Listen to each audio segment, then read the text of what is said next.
দর্শকের মনে প্রেমের জোয়ার এনেছে সিনেমাটি। প্রেক্ষাগৃহে গিয়ে আবেগ তাড়িত হয়ে পড়ছেন তরুণ প্রজন্ম। কেউ মনে চাপা কষ্টও জানান দিয়েছেন চোখের জলে, কেউ আবার প্রিয় মানুষটিকে রেখেছেন আলিঙ্গনে। এতক্ষণে নিশ্চয়ই আর বুঝতে বাকি নেই কোন সিনেমার কথা হচ্ছে।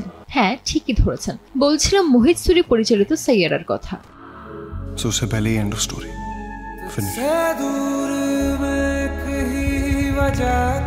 বলিউডের সদ্য মুক্তি পাওয়া রোমান্টিক সিনেমা সাইয়ারা এখন আলোচনার কেন্দ্রবিন্দুতে। আহান পান্ডে ও অনিত পাড্ডা অভিনীত সিনেমাটি দেখে মূর্ছা যাচ্ছেন এই প্রজন্মের দর্শকেরা। বহু বছর পরে নাকি বড় পর্দায় এমন প্রেমের আখ্যান দেখা গেছে, আর পর্দার এই গল্প যেন দর্শকের জীবনেরই অংশ হয়ে উঠেছে, যা অনুভব করে তাদের চোখের পানি যেন বাদ মানছে না।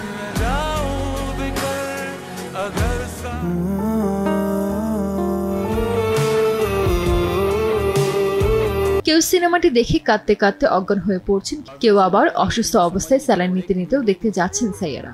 এছাড়া ভারতের প্রেক্ষাগৃহে সিনেমাটি নিয়ে ঘটে গেছে বিস্ময়কর সব ঘটনা। সিনেমাটি দেখতে দেখতে শ্বাসকষ্ট উঠে যায় এক যুবকের। আরেকজন সিনেমাটি দেখার সময় স্ক্রিনের সামনে দাঁড়িয়ে নিজের বুকে আঘাত করতে থাকেন।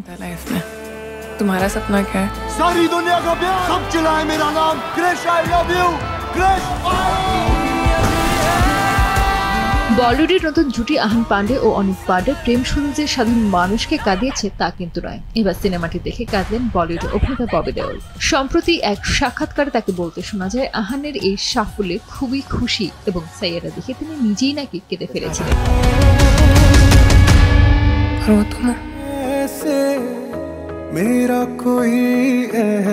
সেই সিনেমা দেখে ববি আহানের ছোটবেলায় কথা মনে পড়ে যায়। এ বিষয়ে তিনি বলেন, আমি সাইয়ারা দেখলাম, খুব ভালো লাগলো। আমি খুব খুশি হয়েছি কারণ আহান আমার সামনে বড় হয়েছে। সিনেমা দেখতে দেখতে আমার সেই দিনগুলোর কথা মনে পড়ে যাচ্ছিল যখন ও ছোট ছিল।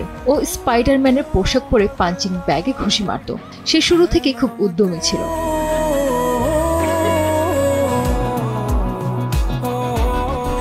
সাইয়ারা শুধু ভারতেই নয়, দেশের বাইরের দর্শকের ওপরও ব্যাপক প্রভাব ফেলেছে। সিনেমাটি নিয়ে অন্য সবার মতো মেতে উঠেছেন বাংলাদেশের জনপ্রিয় গীতিকার ও সুরকার প্রিন্স মাহমুদ। সম্প্রতি সামাজিক মাধ্যমে দেওয়া একটি পোস্টে তিনি জানতে চেয়েছেন এই সিনেমাটি দেখে ঠিক কোথায় কাঁদতে হবে। সেই ফেসবুক পোস্টে তিনি লিখেছেন, সাইয়ারা মুভি দেখতে বসছে, শুনলাম পুরো উপমহাদেশ নাকি এই মুভি থেকে কাঁদতে কাঁদতে পদ্মা মেঘনা যমুনা বানায় ফেলছে। এই কান্না কেবল লবণ ও জলের মিশ্রণ নয়, পিওর কান্না। যাই হোক, কান্নার তাত্ত্বিক বিশ্লেষণে এই মুহূর্তে না যায়। সবশেষে তিনি লেখেন, কেউ কি দয়া করে বলবেন সাইয়ারা মুভি ঠিক কোন কোন জায়গায় আমাকে কাঁদতে হবে? সিনেমার গল্প কিংবা নায়ক নায়িকার অভিনয় শুধু নয়, দর্শকদের মন কেড়েছে এই সিনেমার গান। সাইয়ারার টাইটেল ট্র্যাক এখন ভাইরাল। সমাজ মাধ্যমের পাতায় রিল থেকে শুরু করে সর্বত্র এই গানের প্রশংসা। দর্শক মজেছেন এই গানে। সানজিদ আক্তার, দেশ টিভি।